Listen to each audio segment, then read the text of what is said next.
Ministro da Economia, Paulo Guedes, passou as últimas horas negando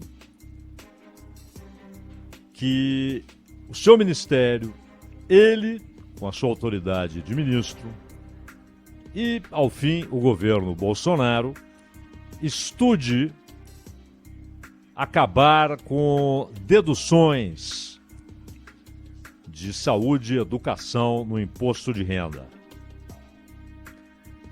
Já havia o Paulo Guedes passado horas, outro dia, negando o que ele havia dito, no caso. Porque naquele caso não foi um documento vazado, alguém disse que ele disse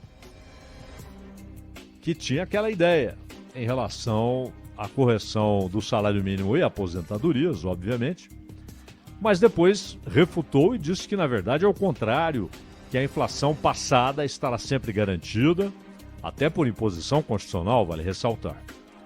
E que, superada a pandemia, o negócio agora é dar ganho real. Mas quem havia dito que estudava-se a possibilidade de... foi Paulo Guedes. Não foi documento vazado, assessor do assessor, primo do amigo, não. Foi Paulo Guedes. Desta vez, não. Desta vez, o Estadão divulgou um documento que sua reportagem obteve, e nesse documento está lá, de novo, e a gente já vai dizer por que estamos falando de novo, mas está lá, de novo, um estudo para retirar do imposto de renda dedução de gasto com saúde e com educação, com ensino. O Paulo Guedes, então, reagiu, já concedeu algumas entrevistas hoje, fez questão de conceder entrevistas para publicamente refutar a história de que ele pretende acabar com as deduções.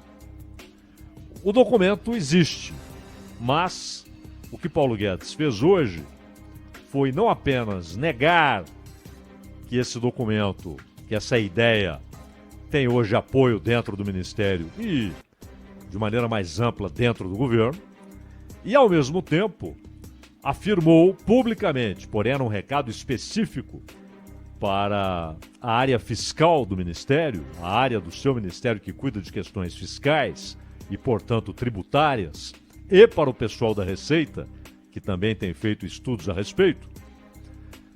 Ele disse que desautoriza essas conclusões desse estudo. Não concorda, não está dizendo que não podem fazer estudos, mas que esse e sua conclusão, sua sugestão, a solução proposta, não encontram respaldo nele, ministro da Economia, que é quem dá a palavra final no Ministério. Só que há um problema. Eu acredito que o Paulo Guedes está falando a verdade quando afirma que não autoriza esse documento, não chancela esse documento. Até porque, quando ele mandou o governo, mas obviamente as ideias foram forjadas, elaboradas dentro do seu ministério e com a assinatura final dele, Paulo Guedes. Quando foi mandada a proposta de reforma tributária do governo para o Congresso, não havia o fim das deduções. Não estava lá o fim das deduções. Então, é crível que Paulo Guedes não esteja agora autorizando esse estudo, não esteja concordando com esse estudo. É crível. Acredito no que ele está dizendo. Mas há um problema. Durante um bom tempo, Paulo Guedes defendeu essas ideias publicamente. Nós falamos aqui, refutamos. Porque qual era a ideia? Não foi um assessor, não foi alguém da área fiscal do Ministério da Economia, não foi alguém da Receita Federal buscando meios de aumentar a arrecadação. Não foi um porta-voz. Foi o Paulo Guedes, à sua maneira. Aquele jeito dele, ele falou, pô, o pessoal fica juntando papelzinho. Todo mundo tá lembrado. O pessoal fica juntando aqueles papeizinhos e tal. Fica juntando papelzinho do médico, papelzinho do dentista, papelzinho do plano de saúde. Depois, aquela correria, onde é que tá.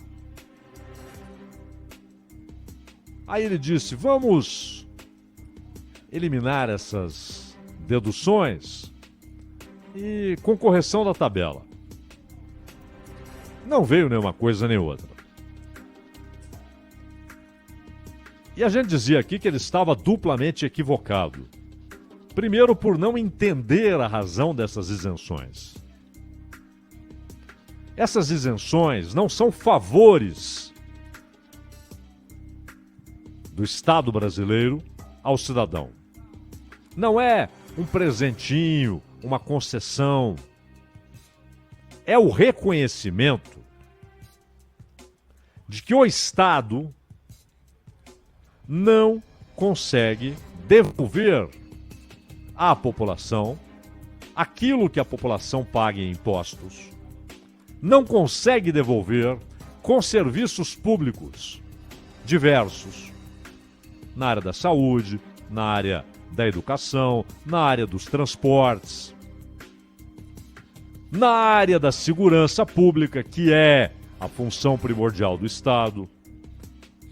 O Estado falha na sua função primordial, que é a segurança pública, e falha sim, de maneira antológica. Falha em grandes dimensões e proporções. Falha inequivocamente, irremediavelmente. E também falha em outras atribuições que não são as primordiais, mas que foram acrescentadas no mundo ao papel do Estado. São atribuições que o Estado moderno foi adquirindo desde o século XIX.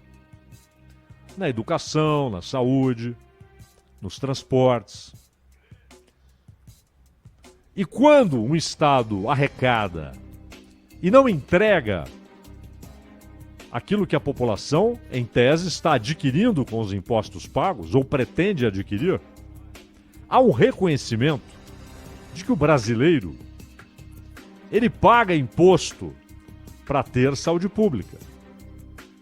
Mas ele, quando pode, ou se trabalha numa empresa que tem um plano de saúde, ele precisa buscar no plano privado de saúde a solução do problema.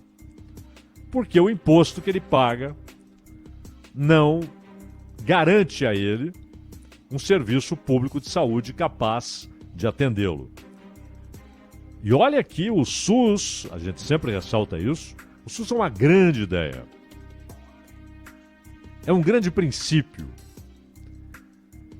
Mas a demanda é gigantesca. Num país de renda muito baixa. Um país, inclusive, que fabrica doenças, né? Se você deixa 100 milhões de pessoas sem saneamento básico adequado, você está fabricando doença. O Estado fabrica doença. Se você não entrega, não é presente, aquilo que foi pago. Se você não entrega esgoto, água tratada, você está fabricando doença, produzindo doença. Além, construção histórica brasileira que faz das relações de produção no Brasil uma fábrica de miseráveis ou de meros sobreviventes. Sujeito que trabalha E o que ele ganha é para tentar sobreviver e tentar garantir a sobrevivência da sua família. Então o Estado reconhece, e aqui Estado não é o governo, o Estado, o poder público, e o legislador, feito constituinte, entendeu que essa falha precisa ser compensada em pequena medida. Não é uma correção. As coisas não estão sendo tornadas justas, mas é uma redução de danos do efeito da incompetência, do desleixo, da indiferença, da corrupção no Estado, na vida das pessoas. E já antes desta Constituição, já havia esse reconhecimento. No governo Getúlio Vargas, você tem os primeiros passos em direção a isso. É claro que é preciso sempre separar, né, os ganhos legais que houve na era Vargas do fato indiscutível de que na década de 30 a ditadura Vargas era uma ditadura fascista. A ditadura militar também não afastou essa premissa de que era preciso garantir compensações, que era preciso garantir, na hora de o cidadão pagar imposto, o reconhecimento do Estado de que ele falha consistentemente, permanentemente. E é preciso haver deduções, que não é invenção tupiniquim. Há estados onde as deduções são radicais. É o caso, por exemplo, da França. E olha, com uma renda média muito superior, você tem um nível de dedução que aqui é uma quimera. Nunca nem nos aproximamos, por exemplo, dedução de remédios. O sujeito faz uso contínuo de remédio, vai abater no imposto de renda. E também o nível de dedução relativo à educação. Porque é moleza bater no peito, bater palmas, berrar. Precisamos da educação, precisamos investir na educação. E a dedução relativa à educação no imposto de renda é um assinte, né? É só para dizer que existe uma dedução, alguma dedução. Como o Estado falha miseravelmente, as pessoas precisam, quando podem, os poucos que podem, têm o plano de saúde, a escola particular, paga pedágio para andar numa estrada decente, porque se não tiver pedágio vai ser uma sequência de crateras de dimensões lunares, estradas ruins, que aliás se transformam em problema para a economia, para a distribuição de mercadorias, para a distribuição de produtos, encarecem a distribuição de produtos, encarecem violentamente. É o país onde a ponte cai e 3 anos depois as pessoas estão lá usando desvio, porque ninguém reconstruiu aquela ponte. Onde um buraco faz aniversário, seja na estrada, longínqua, distante dos grandes centros, seja na cidade de São Paulo, a mais rica cidade do país. Tem buraco que faz aniversário. Isso é negligência, indiferença, um dar de ombros, um não vai acontecer nada, um quando der eu faço. Pô, mas o cara passou, quebrou a roda, provocou um acidente, alguém se machucou. buracos existem, não é? Essa é a mentalidade do poder público no Brasil em relação ao cidadão. E o que há no imposto de renda, nessas deduções, é um pequeno reconhecimento de que esse cidadão bitributado, tritributado, porque quando você paga a CID, paga o IPVA, paga o licenciamento e paga o pedágio, é mais uma tributação. E olha, se não tiver o pedágio, não é que você vai ter uma estrada boa, mas não maravilhosa. Você não vai ter uma estrada boa.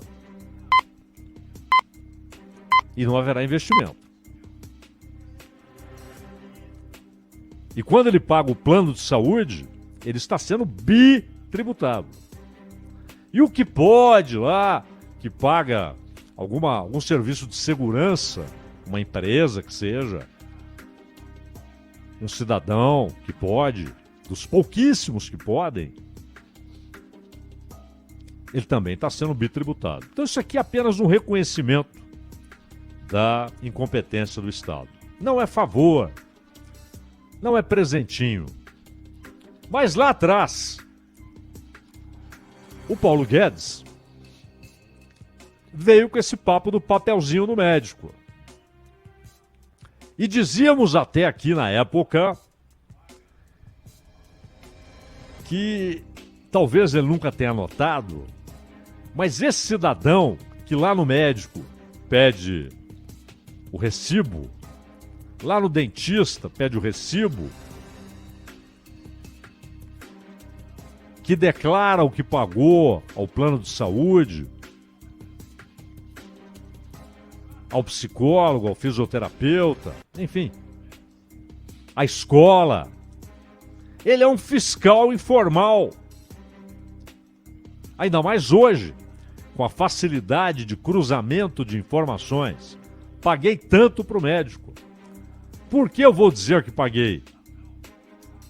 Bom, me interessa, porque isso vai me proporcionar uma dedução no imposto de renda que eu vou pagar. Então aquilo já está entregue à Receita. E aí a Receita vai cruzar com a informação que vem do médico. Recebi tanto. Se o médico não declara, fala, pô, mas esse cara disse que pagou, o médico não informou que recebeu. Tá lá, tá tudo no computador. O cidadão não faz isso por fazer. É a velha história do genial Adam Smith. O sujeito não vende carne lá no açougue por amor à humanidade. Não vende pão por amor à humanidade. É por interesse próprio. E aí ele quer vender a melhor carne, se ele tem concorrente, com o melhor preço possível, para ganhar a concorrência. Quer vender o pão o melhor possível, com o melhor preço possível. Esse interesse pessoal,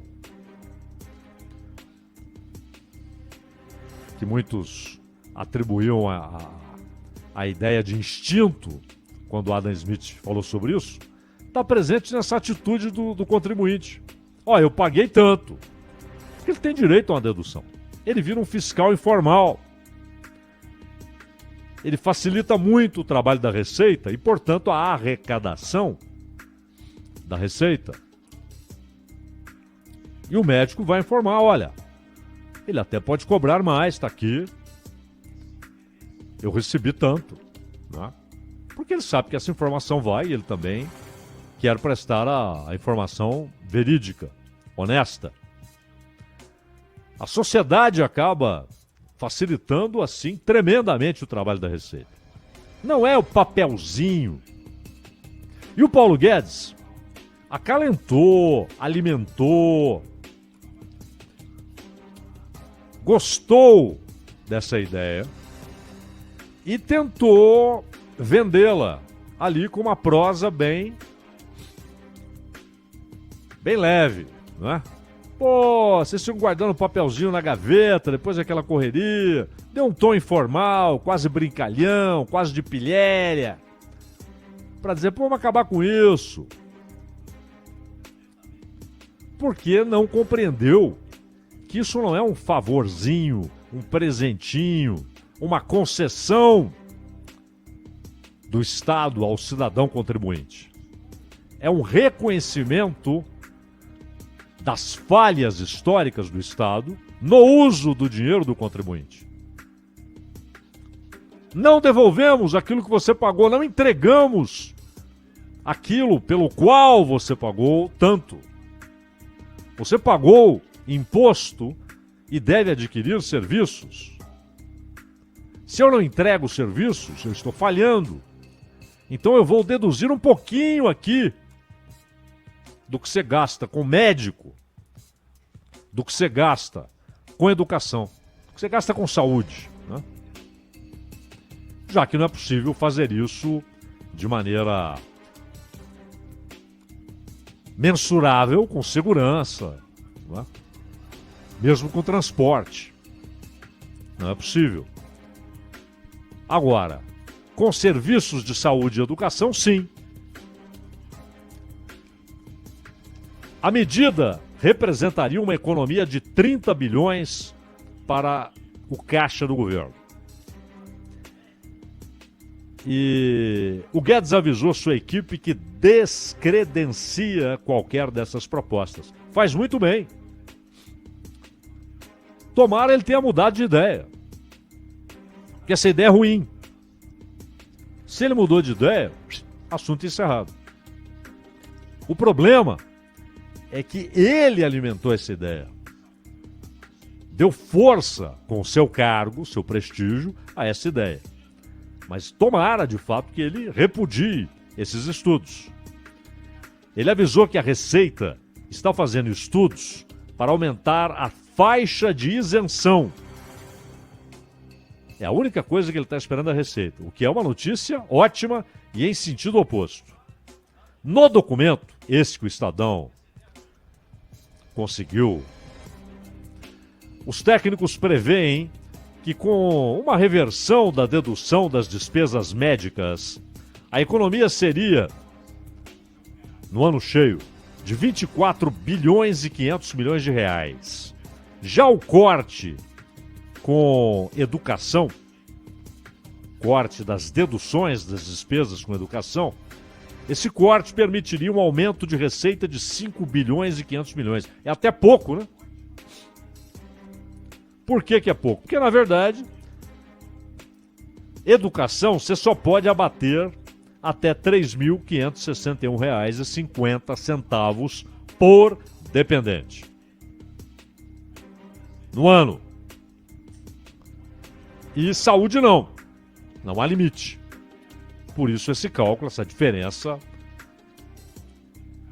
24 bilhões e meio, se não houvesse a dedução com saúde, e 5 bilhões e meio com educação.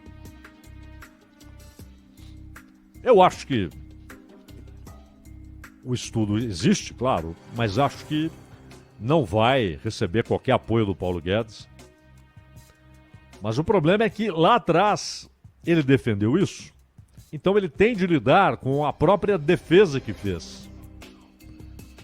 Porque agora ele está dizendo, não quero isso aí. Mas ele precisava dizer, eu mudei de ideia, eu entendi.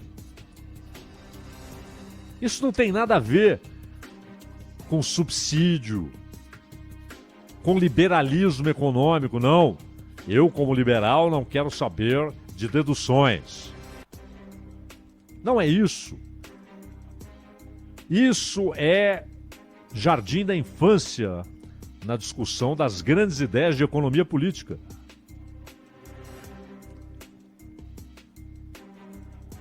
A história é... Não há subsídio nessa história. Não há subsídio nessa medida. Não há subsídio nessa lei. Há um reconhecimento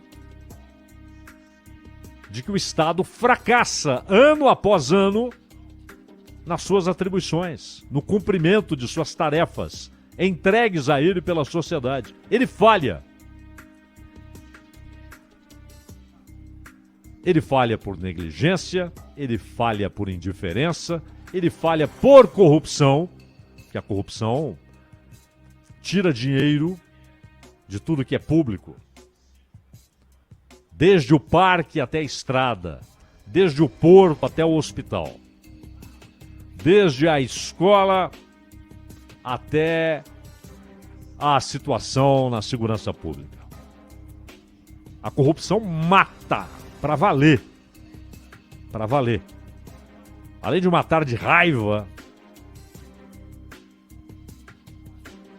de maneira figurada, ela mata para valer. Ela tira vidas.